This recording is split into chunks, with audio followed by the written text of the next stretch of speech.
Hello viewers and welcome back to Law Chakra, जहां हम आपको देश के लीगल बर्निंग टॉपिक्स की सारी लेटेस्ट लीगल अपडेट्स देते हैं। अब देश में वक्फ अमेंडमेंट एक्ट 2025 के खिलाफ प्रोटेस्ट का सिलसिला एक बार वापस से शुरू हो चुका है, लेकिन इस बार प्रोटेस्ट का अंदाज कुछ अलग है। All India Muslim person law board ने सेव वक्फ को एक नई डायरेक्शन दी है। पटना, हैदराबाद, परभानी और विजयवाड़ा जैसे शहरों में जहां पहले जुलूस और पब्लिक रैलीज देखी गई थी, अब वहां स्टेडियम्स और हॉल्स में क्लोज डोर मीटिंग्स की प्लानिंग हो रही है। 3 दिन के ब्रेक के बाद, जो कि पहलगाम टेरर अटैक में विक्टिम्स के साथ सॉलिडेरिटी निभाने के लिए लिया गया था, अब वापस से ये प्रोटेस्ट फुल फॉर्म में आ गए हैं। अब ये प्रोटेस्ट कैसे डिफरेंट है वो तो हम इस वीडियो में देखेंगे, और ये भी देखेंगे कि कैसे अभी तक इतने सारे केसेस वक्फ प्रॉपर्टीज के मिसमैनेजमेंट की वजह से सुप्रीम कोर्ट से लेकर हाई कोर्ट्स पहुंच रहे हैं। पहले तो बात करते हैं प्रोटेस्ट की। प्रोटेस्ट का फॉर्म चेंज हुआ है और अभी ज्यादा साइलेंट रहने वाले हैं। इस साइलेंट और कंट्रोल्ड प्रोटेस्ट के साथ एक नया फॉर्म भी आया है। लाइट्स ऑफ या बत्ती गुल कैंपेन शुरू हुई है। AIMIM के MP असउद्दीन ओवैसी ने भी इस कैंपेन को सपोर्ट किया है और मीडिया से अपील की है कि लोग इस सिंबॉलिक प्रोटेस्ट का हिस्सा बने। All India Muslim person law board के स्पोक्सपर्सन SQR इलायस ने इस प्रोटेस्ट को यूनिक बताया है और कहा है, it is essential to communicate our feelings through silence. ये प्रोटेस्ट एक तरफ का कलेक्टिव एक्सप्रेशन है, बिना आवाज के भी एक साफ मैसेज भेजना। अब केसेस की बात करें तो बीते दिन हमने सुप्रीम कोर्ट में भी देखा था कि CJI संजीव खन्ना के सामने अभी तक fresh please against Waqf amendment act 2025 आ रही है। इसके बावजूद कि CJI ने इस केस में 5 मेन पिटिशंस को चुन लिया है। इसी के बीच में एक केस वापस से सामने आया है जो दिखाता है कि वक्फ प्रॉपर्टीज के मिसमैनेजमेंट और इलीगल ओनरशिप की वजह से ग्राउंड रियलिटी में सच में दिक्कतें पैदा होती है। दिल्ली हाई कोर्ट में एक पिटिशन फाइल की गई है जो कि मस्जिद पराव वाली शहदारा की वक्फ प्रॉपर्टी से जुड़ी है। मॉस्क के मैनेजमेंट कमेटी ने दिल्ली हाई कोर्ट को बताया कि उनके गजट नोटिफाइड वक्फ प्रॉपर्टी को इलीगली एक टेनेंट ने बेच दिया, जबकि उस प्रॉपर्टी पर ऑलरेडी लीगल केसेस पेंडिंग है, वो भी वक्फ ट्रिब्यूनल के सामने। इस मैटर में अक्यूज्ड है मंजीत कौर और उनका बेटा भवनीत सिंह, जो अलिजिडली प्रॉपर्टी को उर्मिला देवी के नाम बेच चुके हैं। प्रॉपर्टी का एक हिस्सा, जो कि एक शॉप है, मैनेजमेंट कमेटी के कंट्रोल में आता है और उसका सेल रजिस्टर्ड सेल डीड के थ्रू जून 2024 में किया गया। पिटिशन के मुताबिक 13 जनवरी को पिटिशनर्स ने देखा कि इस प्रॉपर्टी का डिमोलिशन हो रहा है और तब उन्हें पता चला कि ये प्रॉपर्टी 2 रजिस्टर्ड सेल डीड के थ्रू 2 पार्ट्स में बेची जा चुकी है। ये सेल इस वक्त हुआ जब प्रॉपर्टी के ओनरशिप और राइट्स के बीच ऑलरेडी डिस्प्यूट्स चल रहे थे। कोर्ट में हियरिंग के दौरान Delhi Waqf Board, Municipal Corporation of Delhi और दिल्ली पुलिस से रिस्पॉन्स मांगा गया। दिल्ली वक्फ बोर्ड और म्युनिसिपल कॉर्पोरेशन ऑफ दिल्ली ने जस्टिस तारा वितास्ता गंजू को ओरली अश्योरेंस दिया कि वो इलीगल सेल और कंस्ट्रक्शन के खिलाफ एक्शन लेंगे। हालांकि मॉस्क कमिटीज ने बताया कि उन्होंने जनवरी से ही इन बोर्ड्स को अप्रोच किया है, रिटन लेटर्स लिखे हैं, पर्सनल मीटिंग्स की है, लेकिन फिर भी अब तक कोई इफेक्टिव स्टेप नहीं लिया गया है। इसके बावजूद इलीगल कंस्ट्रक्शन साइट पर काम चल रहा है, जो कि क्लियर वायलेशन है। लीगल स्टैंड पॉइंट से देखा जाए तो पिटिशनर्स का क्लेम है कि वक्फ एक्ट 1995 के प्रोविजंस अभी भी इस पे लागू होते हैं।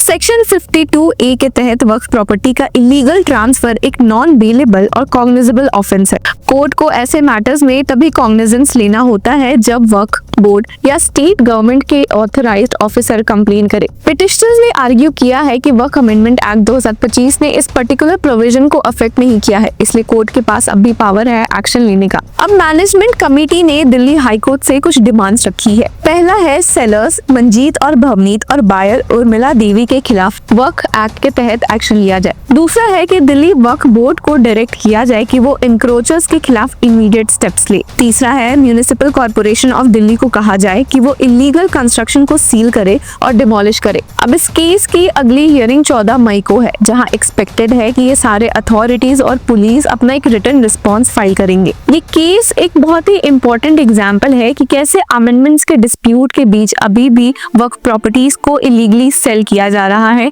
उसका मैनेजमेंट हैम्पर हो रहा है। सिर्फ यही नहीं बल्कि लोकल अथॉरिटीज के इनएक्शन से भी प्रोटेस्ट्स और रेज बढ़ते जा रहे हैं। इस पूरे मामले से एक चीज तो साफ है कि वक्फ अमेंडमेंट एक्ट 2025 के अराउंड अभी भी लीगल क्लैरिटी नहीं मिली है। इस पूरे मामले से एक चीज तो क्लियर है कि वक्फ एक्ट के अराउंड लीगल क्लैरिटी और प्रोसेस अभी भी बहुत ही फ्लॉड चल रहा है। जहां एक तरफ कम्युनिटी के लोग अपने एंडाउमेंट्स के प्रोटेक्शन के लिए सिंबॉलिक और पीसफुल प्रोटेस्ट कर रहे हैं, वहीं दूसरी तरफ कोर्ट रूम्स में उन्हीं प्रोटेक्शंस को असर्ट करने के लिए पिटिशंस फाइल की जा रही है। पब्लिक पार्टिसिपेशन जैसे लाइट्स ऑफ कैंपेन इस नैरेटिव को और स्ट्रॉन्ग बनाते हैं, क्योंकि वो एक इंक्लूसिव और क्रिएटिव तरीके से मैसेज देने की कोशिश करता है। लेकिन इन सब के बीच सवाल यही है कि क्या सिर्फ सिंबॉलिक जेस्चर करने से कोई चेंज सच में आएगा, या फिर जुडिशरी और एडमिनिस्ट्रेशन को ग्राउंड लेवल पर कोई एक्शन लेना पड़ेगा?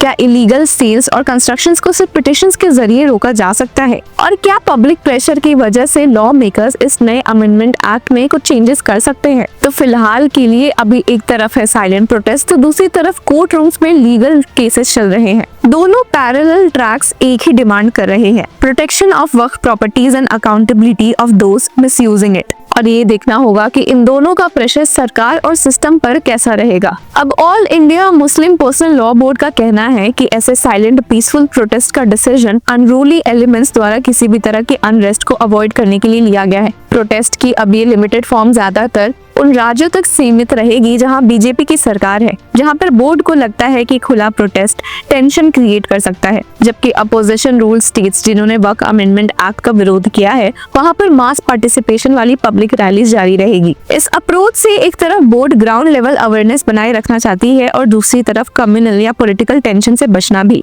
और इस प्रोटेस्ट में एमपी असउद्दीन ओवैसी का क्या कहना है, चलिए देखते हैं। आप तमाम की इत्तला के लिए और आप तमाम से एक गुजारिश और रिक्वेस्ट है कि all India Muslim personal law board ने वक्फ अमेंडमेंट बिल 2025 के खिलाफ जो एक पब्लिक प्रोटेस्ट को लॉन्च किया है, उसके एक प्रोग्राम के तहत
तो व्यूवर्स, आपकी क्या राय है हमें कमेंट सेक्शन में जरूर बताएं, और तब तक के लिए कीप फॉलोइंग लॉ चक्रा।